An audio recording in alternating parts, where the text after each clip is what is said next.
Well, good morning. I am so excited to have Pastor Yaroslav here.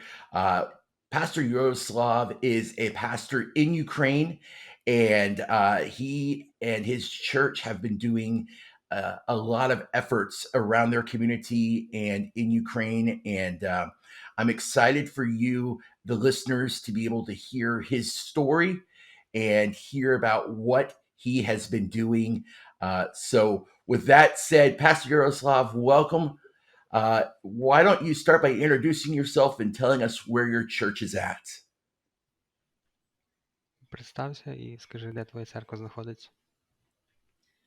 Мене звати Ярослав Кібіт, My name is Iaroslav Kibit, і я другий пастор в центральній церкві міста Івано-Франківськ, це Західна Україна. and I'm a second pastor in the church in Ivano-Frankivsk, which is in western Ukraine. Наша церква не є дуже велика і не така вже маленька, приблизно 250 членів церкви. Our church is not that big nor small, it's 250 members. І я не так давно є пастором, вже близько 2 років. And I became a pastor not so long ago, it's about 2 years ago. Є ще, в нашій церкві є ще старший пастор, We have a senior pastor in our church also, а я другий пастор. and I'm a second pastor. And so, Pastor, what got you started in ministry? Why did you decide to become a pastor? How did you get your start? Чому ти вирішив стати пастором? Це довга історія. It's a long story. Я попробую сказати дуже коротко. I'll try to say it short. У мене тато був пастором все моє життя, яке я пам'ятаю. My father was a pastor for all my life, as long as I can remember. І я бачив, скільки в нього роботи, скільки проблем з пасторством, з людьми. І я ніколи не хотів бути пастором. And I saw how much work, how much problems he had being a pastor with the other church members and other people, and I never wanted to be a pastor. І я займався служінням, молодіжним служінням, був молодіжним лідером. I was active like in the youth ministry. I was like a youth ministry leader in our church. Трошки пізніше я був дияконом в церкві, мав служіння диякона. Later I became a deacon in our church as well. Але не планував бути пастором. But I have never planned to be a pastor. Але Бог міняє все в нашому житті. But God changes everything in our life, how He often does it. Yes, he does. He definitely changes to make sure we're on the path he has for us, right? Він міняє бути впевненим, щоб ми на тому шляху, який він має для нас. Так, Yes, of course. І сталося так, що мій тато помер. And my father died. І в церкві була потреба в служителі. And we have need in the pastor in our church. І через багато, я, можливо, так детально не буду зараз розказувати, але багато шляхів, через які Бог показував, що мені потрібно стати пастором. I don't want to go into details, but there were a lot of ways how God showed me that I have to become a pastor. І знову ж таки, я довго не хотів, але потім сказав Богу, і так, я буду. And again, I didn't want to be a pastor for a long time, but later I decided that I will say God yes, and I will become a pastor. Це так, декілька словах. That's short, it's really brief. The brief story. Well, at least you didn't have to get eaten by a whale in order to hear God's commandment for you. По крайній мірі, тебе кіт не мав з'їсти, як Йону. Yes. So tell me a little bit leading up to the 24th of February. As a pastor, what were you thinking as you were seeing the potential for war? Ну, перед 24 лютого, ти, будучи пастором, що ти бачив, коли вже бачив всю цю підготовку до війни? Які були твої думки?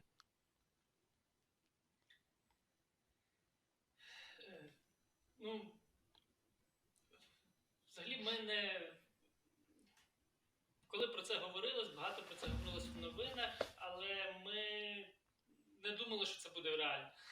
Most of the time we heard it in news, but we never thought that it's actually will happen, that this war will become a reality.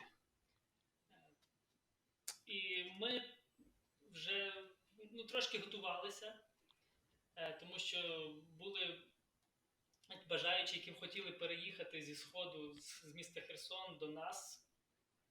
And also we had the preparation just in case if the war will break out, that eastern and southern part of Ukraine, they will relocate to us, and especially Kherson Oblast, which is now occupied, that basically if the war started, the Kherson believers from Kherson Oblast, they were supposed to come to our oblast. І ми трошки говорили про те, що де би ми могли їх розмістити, де вони могли би спати, жити, але ми не вірили в це, що так буде. And we were thinking like where we're going to find a place for all those people to relocate to our oblast, and we were thinking about it, but we really didn't think that it will happen. So when it happened on the 24th of February, tell me about your congregation. I mean, how many of your congregation left, when abroad versus how many stayed? Коли це сталося, скільки людей залишило Україну з нашої церкви, скільки залишилось? Близько 40 людей покинуло Україну. Out of 250 members, 40 of them left Ukraine. Це не так багато, тому що ми знаходимося в західній частині країни, де було тільки 4 рази бомбили ракетами, а так бойових дій нема. It is not a lot because in western part of Ukraine where we at, we had only like 4 times that cruise missiles strike our city, but we didn't have any like land troops. I mean like from Russia. From Russia. When was the last time you guys experienced the sirens or any kind of missile attack? Ну, коли останній раз були сирени або прилітали ракети? Сирени в нас майже кожного дня і можуть бути декілька разів на день. Sirens will go on like almost every day, and it might be a couple times a day. Але реально ракети прилітали, напевно, вже тільки перший і другий місяць. But the last time that I remember that missile really struck was probably April. Okay. So what country are you guys closest to in the West? Are you close to Moldova? Are you close to Romania, Poland? До якої країни ми найближче зараз тут? Найближче до Польщі. І багато через Польщу їхало в Польщу наших членів церкви. Через Польщу. We are closest to Poland as well as like Moldova and Romania, but most of our like church members, they went to Poland. Poland, okay. So tell me, for those of you that stayed, we heard, obviously, we met you through another pastor who was taking support and aid into Ukraine from Romania, I believe. And what have you and your church been doing to help people in your community and around Ukraine? Ну, ми чули, що там деякі пастори, наприклад, з Румунії везли допомогу, так, а от що ми і наша церква робила під час війни? Починаючи від самих перших днів війни, наша церква почала приймати людей, давати їм місце для проживання. Beginning from the February 24th, our church accepted a lot of people, and we were kind of sheltering them, giving them places to sleep and food. Дуже багато з них просто проїжджали проїжджали через нашу область, їхали за кордон. Most of them, they were in transit, so they would just have to stay at our church or in our like oblast for a couple of days, and they will leave abroad. Тому ми наші кімнати для недільної школи, класи навчальні переобладнали під спальні кімнати. That's why like our classes for Sunday school, we have kind of relocated them so we can accept people in those classes. Ми поставили ліжка, матраси там, і там люди одну-дві ночі переспати, відпочити. We put mattresses there so people they can sleep there and take rest for a couple nights. Крім того, звичайно, ми готували їсти для них. And of course we prepared like food, meals for them 3 times a day. Тому що багато з них, які втікали, вони без перестанку їхали, і дехто з них не їв 2 дні. Because some of the people they were fleeing the like conflict, the war, and also occupation from Russia, and some of them they were like in transit for a couple of days and they didn't eat even once at this time. And do you have anyone staying there currently? Чи там зараз хтось знаходиться ще? Так, ще живуть. В нас є частину людей, які живуть з Херсону, які живуть постійно.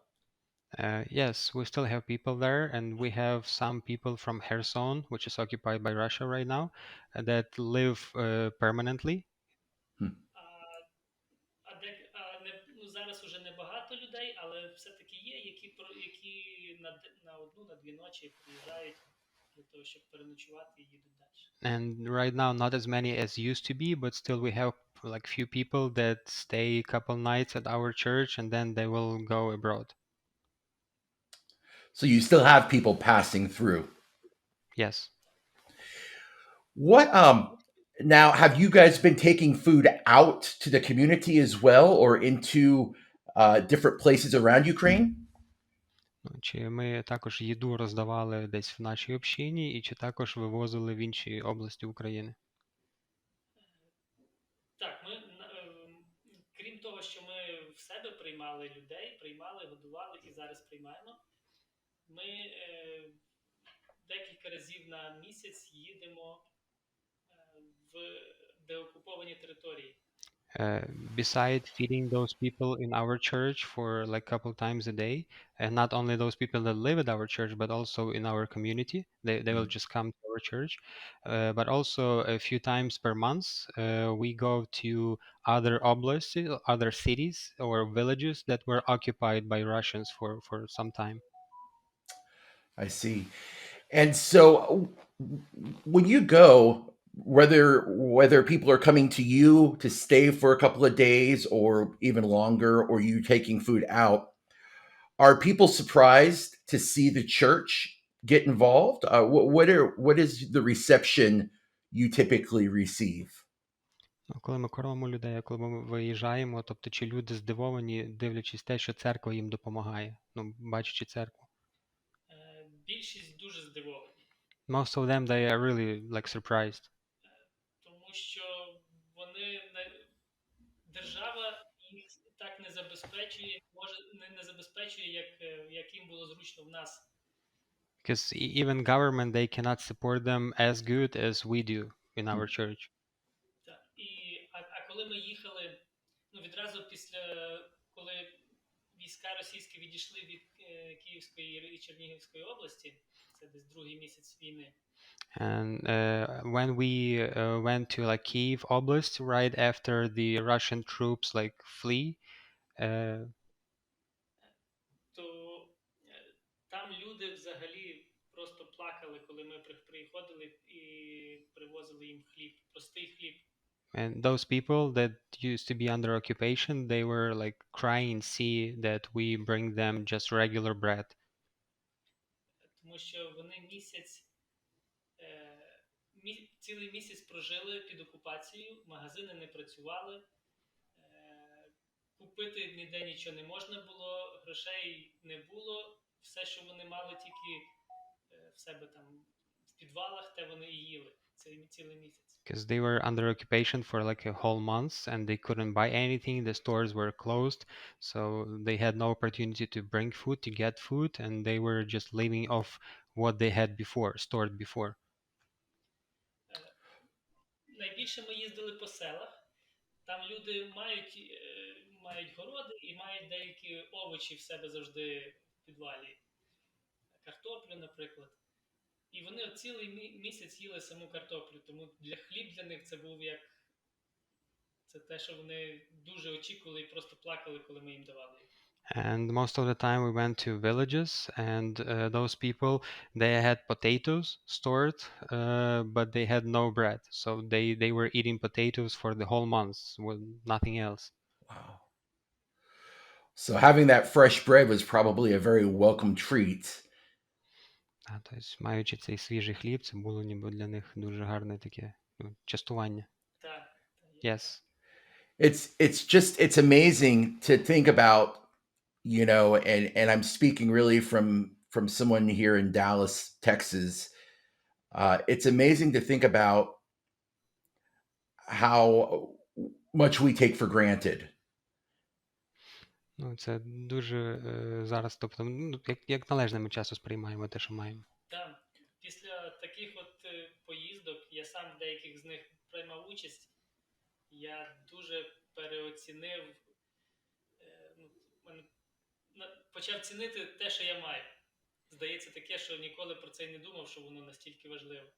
Yeah, after those trips, I've started to appreciate some small things that I have that I wasn't thinking about them before. It's amazing. It's amazing what that'll do. Tell me a little bit about some of the people you've met along the way, as far as other pastors, maybe nonprofits. Are you seeing a lot of the churches pulling together to help? Ну, розкажи трохи про інших там пасторів або взагалі неприбуткових організацій. Чи ти бачиш, що якби єднання серед інших якби, ну, віруючих допомог, щоб ці потреби забезпечити? Так, дуже, коли дивитися зараз, Україна вся дуже об'єдналася. І церкви, і організації, і християнські, і нехристиянські. Дуже об'єднуються для того, щоб служити тим, хто постраждали, і військовим. As you can see right now, Ukraine is united, and you can take like believers or unbelievers, non-profit organizations, like all of the people, and those organizations, they are united just to help people. Такий маленький приклад. Ми одного разу їхали, везли в бусі 1,5 тонни їди на Київщину, і серед дороги машина поламалась, не могла далі їхати. Just a small example that we were bringing more than 30,000 pounds of food to Kiev Oblast, and this bus was broken down. This van, actually. І спочатку ми не знали, що робити, тому що це багато, серед дороги, якраз посередині дороги це було. We didn't know what to do because we were break down just in the middle of the road.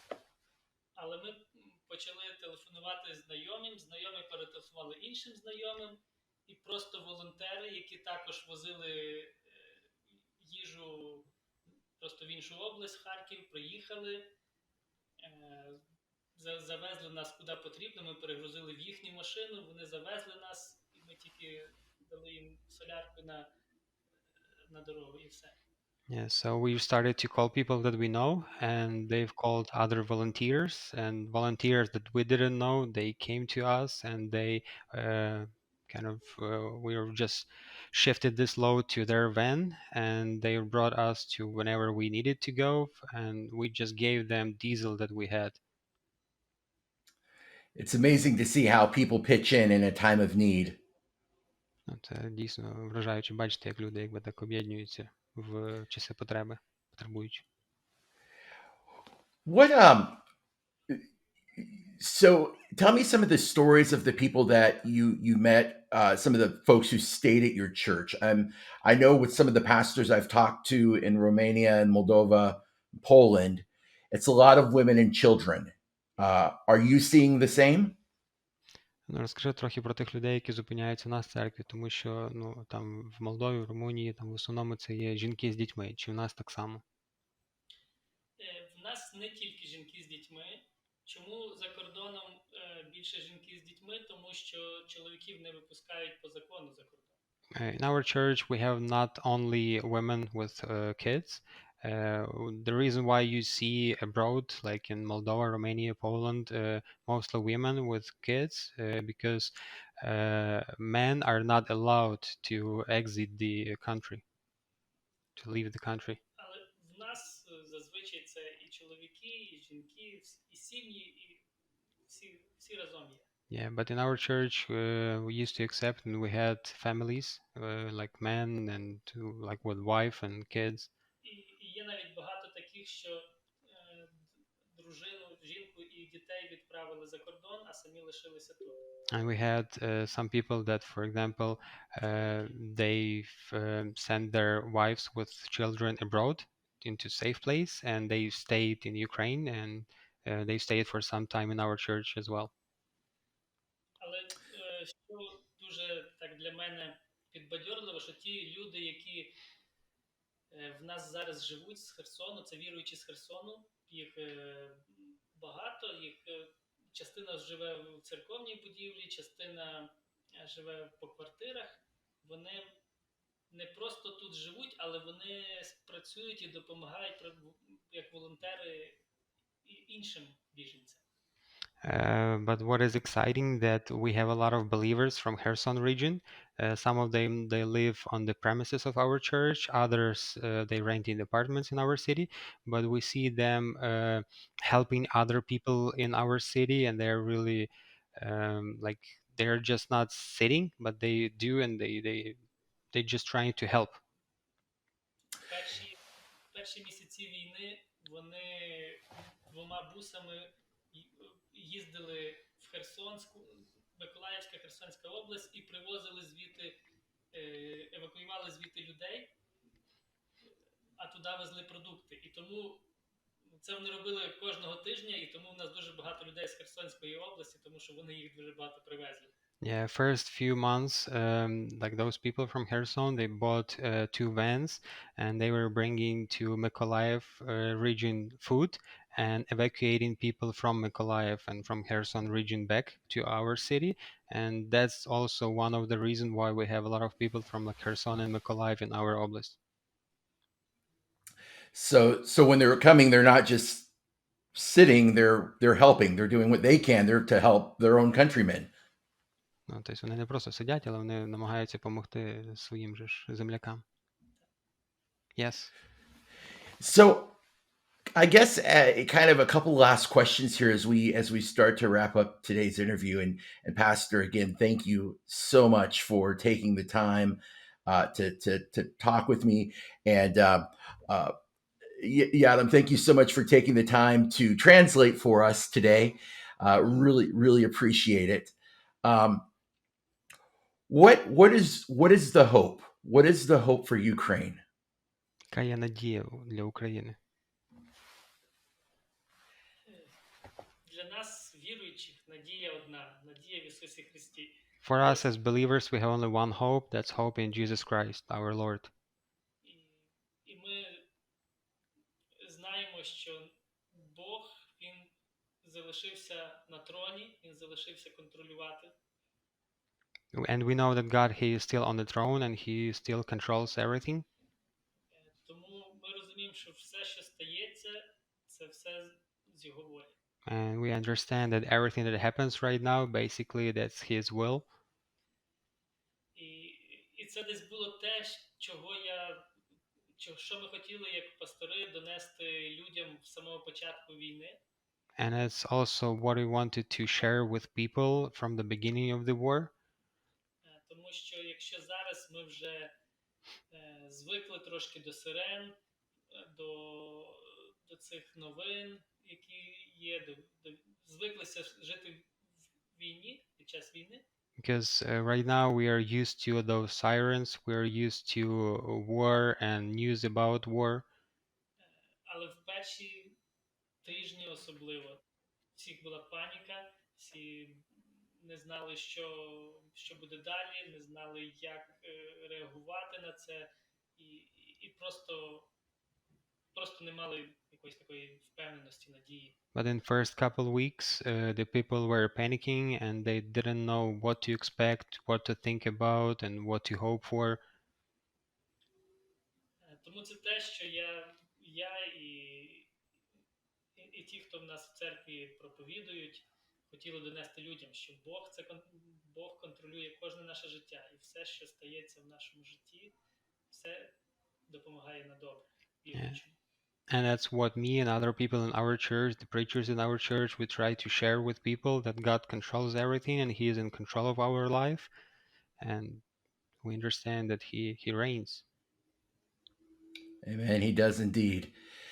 And it's amazing what God can use. People look around and they say, what's going on, or why is this happening? And it's just remembering that God is in control and that His word is going to get out regardless. His message is going to get out to the people regardless. Ми розуміємо, що Господь все рівно під контролем, і Його повідомлення, так, Його воля, вона буде поширюватися незалежно ні від чого. Так, ми віримо в це. Yes, we believe in it. Let me close with this question. This is a question I ask at the end of all of my podcasts with my guests. If people are watching right now and they want to get involved, how can they help you, Pastor? What do you need? Останнє питання, яке я задаю всім, тобто, якщо люди, які зараз слухають нас, вони хочуть допомогти. Як вони можуть допомогти?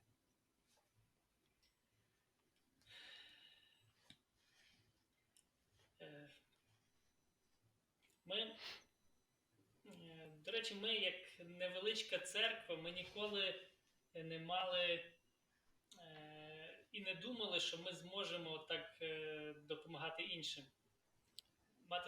Мати ресурси для допомоги іншим. And we being a small church, we never thought that we were be able to help as many people as we did. Але в таких обставинах, в цих важких обставинах, Бог робить так, що то звідти є якісь ресурси, хоча нема постійних якихось спонсорів чи допомоги, але Бог організовує все так, що на все, що ми робимо, Він дає якісь ресурси. And what we can see and observe that it doesn't matter how difficult the obstacles are, but we always receive some support, and we don't have any sponsors or any like regular help, but we always have enough for everything we can do and we want to do and we are able to do. Тому, якщо є ті, хто хочуть нам допомогти, вони можуть, ми запрошуємо їх до нас, приїжджати, допомагати. Yeah, and also if somebody wants to help us, we invite them to come to us, come to Ukraine, our church, and help us. Як я казав, нас останній раз бомбили ще в квітні. Yeah, we didn't have any like missile strikes for a couple of months. Але якщо їхати, то можуть допомагати якимись ресурсами. But if they are unable to come here like physically and help us, they can help us like financially. І обов'язково, що найперше, що найважливіше, це молитва за нас. And also like what's the most important, what's the priority is, that's prayer for us. Amen. Amen. Тому що ми розуміємо, що скоро буде осінь, зима, холод. Yeah, we do understand that the winter is coming and the cold weather is coming. І в тих всіх районах, в яких зараз йдуть бойові дії, не буде опалення, не буде тепла в хатах. And in those regions, like in in eastern Ukraine, where you have this like fighting occurs, there will be no heat in their houses, no gas. Тому напевно будуть знову дуже багато людей, які будуть приїжджати сюди. And we understand that we will have a lot of people coming to Western Ukraine, just fleeing those cold weather. Що не зможуть жити в своїх будинках. І ми вже думаємо, які би десь чи взяти в оренду приміщення, чи придбати, щоб де б могли поселяти людей. Understanding that, we are thinking about right now, and actually we're planning on to rent some building where we can like do renovation and prepare it to accept people fleeing cold weather. Okay. So that's, yeah, it's interesting. I actually just recently talked to someone else about that. They had the same concern. They were thinking ahead to the winter time and understanding that fuel prices, propane is going to be very expensive. Now, gas is hard to come by, preparing for that cold weather. So that's definitely, if you're watching right now, if you're tuned into the podcast and you want to be praying, obviously, we're still praying for peace. We're still praying for a closure to this war. We're still praying that God's message continues to get out to those who need to hear it most. But also, we're praying that, these pastors are able to get the resources they need to continue the work that they're doing. As I've said on the podcast, many times, a lot of these pastors didn't start the year with a budget set aside for war. And, as you've just heard from Pastor, God has been faithful. God has provided, as he always does. But with that said, yeah, he relies on people who have to be able to give. And so if you're watching the podcast right now, I want to encourage you to ask yourself, what is there anything that you can do? And if you want to travel over there, I think every pastor we've talked to has said the same thing. Please, we need help. We can use your help. So keep that in mind. That is some easy ways to get involved in helping. So, Pastor, are there any last stories or anything final that you want to share? Ще хочеш щось сказати напослідок, якусь історію або поділитися чимось?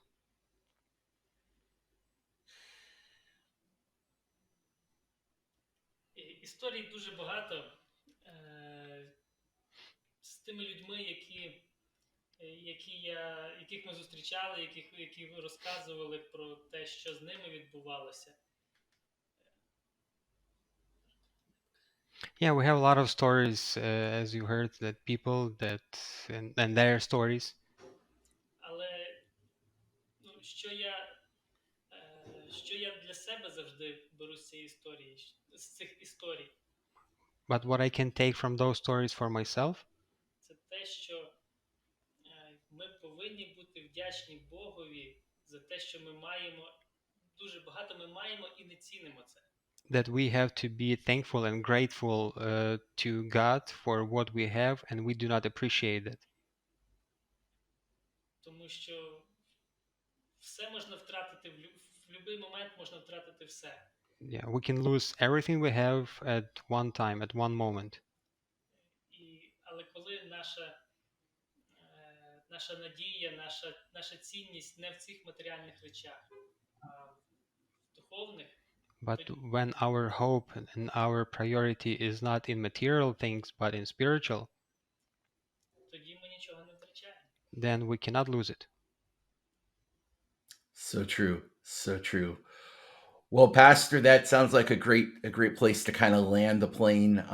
Thank you so much for taking the time to speak with us this morning, to speak with me this morning, and ultimately the audience.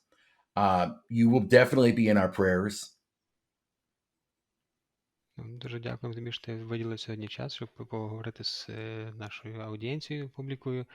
Звичайно, будемо продовжувати молитись. Дуже дякуємо вам за молитви, за підтримку. We thank you for your support and for your prayers. Ми як всього світу в цій війні. We as Ukraine, we can feel the support of all the world in this war. Тому дуже дякуємо і вам в тому числі за те, що ви через цей підкаст теж доносите інформацію про війну до вашої аудиторії. And we thank you that you are using this podcast, that you talk about Ukraine and you share information about Ukraine to people. Хай Бог благословить вас всіх. God bless you. Thank you, Pastor. We sure appreciate it. God bless you as well. Sean here. Thank you so much for listening to today's podcast. If you enjoyed it, please consider giving it a like, a follow, and a share. And if you're listening to this on your favorite podcast platform, consider giving it 5 stars. I look forward to sharing the next story with you real soon.